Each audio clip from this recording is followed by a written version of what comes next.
ईद के दिन बहुत सारे मेहमान आते हैं, तो मेहमानों के लिए ये बहुत ही मज़ेदार ख़ोरमे वाला शीर ख़ोरमा बना के देखें, बहुत ही ज़्यादा पसंद आएगा। इसके साथ हम बनाएंगे खस्ता मसाला कचौरी। तो इसकी रेसिपी भी पार्ट 2 में आपसे शेयर करूंगी। अभी हम शीर ख़ोरमे की रेसिपी को देख लेते हैं। तो शीर ख़ोरमा बनाने के लिए सबसे पहले 2 टेबल स्पून बटर मैंने एक कढ़ाई में गर्म कर लिया है। आप कमेंट बॉक्स में मुझसे अपनी रेसिपी शेयर कर सकते हैं। नेक्स्ट टाइम मैं आपकी रेसिपी से शीर ख़ोरमा बनाऊंगी, ताकि आपका शीर ख़ोरमा भी वायरल हो जाए और आपका नाम भी मेंशन करूंगी। तो यहाँ पर आधा पैकेट मैंने इसके अंदर सेवइयाँ ऐड कर दी हैं। मैंने यहाँ पर बारीक वाली सेवइयाँ ली हैं। ये पहले से रोस्टेड होती हैं, लेकिन मैं इनको थोड़ा सा और रोस्ट कर लेती हूँ। इस तरह से इसका टेस्ट और ज़्यादा मज़ेदार हो जाता है। 10 मिनट तक लो फ्लेम पर हमने इसको अच्छी तरह से रोस्ट करके एक प्लेट में निकाल लिया है। इसका कलर भी चेंज हो चुका है। अब इसको साइड पे रख देते हैं। अब इसी कढ़ाई के अंदर 1 टेबल स्पून बटर मैंने और ऐड कर दिया है, और बटर को हमने मेल्ट कर लिया है। और यहाँ पर मैंने छुआरे ले लिए हैं। तो मैंने यहाँ पर 7 से 8 छुआरों को इस तरह से कट कर लिया है, और छुआरों को भी बटर के अंदर अच्छी तरह से हम इस तरह फ्राई कर लेते हैं। इस तरह से छुआरों का भी टेस्ट अच्छा हो जाएगा और छुआरे बहुत ही अच्छी तरह से सॉफ्ट हो जाएंगे। इसी के साथ अब मैं इसके अंदर ऐड कर देती हूँ बारीक कटे हुए बादाम और पिस्ते। अगर आपके पास काजू या नारियल हो तो वो भी आप इसके अंदर ऐड कर सकते हैं। तो 2 टेबल स्पून बारीक कटे हुए मैंने इसमें बादाम और पिस्ते ऐड कर दिए हैं। बाकी के बादाम पिस्ते हम आखिर में गार्निशिंग के लिए बचा लेते हैं। 3 मैंने यहाँ पर हरी इलायची ले ली है, तो हरी इलायची भी ऐड करके हम इन सारी चीज़ों को लो फ्लेम पर 5 से 6 मिनट अच्छी तरह से फ्राई कर लेते हैं। तो जब ये सारी चीज़ें फ्राई हो जाएं, उसके बाद मैं इसके अंदर ऐड कर देती हूँ 1.5 किलो दूध।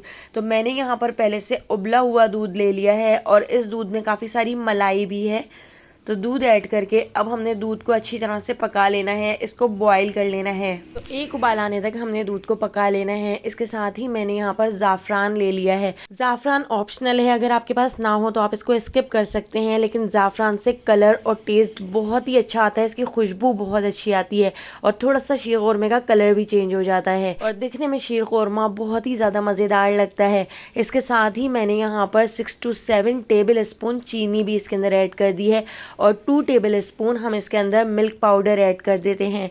अगर आपके पास मिल्क पाउडर ना हो तो 2 टेबल स्पून आप इसके अंदर कंडेंस मिल्क ऐड कर सकते हैं, या थोड़ा सा खोया ऐड कर सकते हैं। उससे टेस्ट बहुत ज़्यादा मज़ेदार हो जाता है। आप लोगों के कमेंट आते हैं जब भी आप इसके अंदर सेवइयाँ ऐड करते हैं तो दूध फट जाता है। तो देखिए, पहले आप सेवइयों को अच्छी तरह से रोस्ट कर लें, और रोस्ट करने के बाद दूध के अंदर बॉयल आने के बाद उसके बाद आप इसके अंदर इस तरह से जब सेवइयाँ ऐड करेंगे तो आपका दूध बिल्कुल भी नहीं फटेगा, और बहुत ही मज़ेदार आपका शीर ख़ोरमा बनकर तैयार होगा।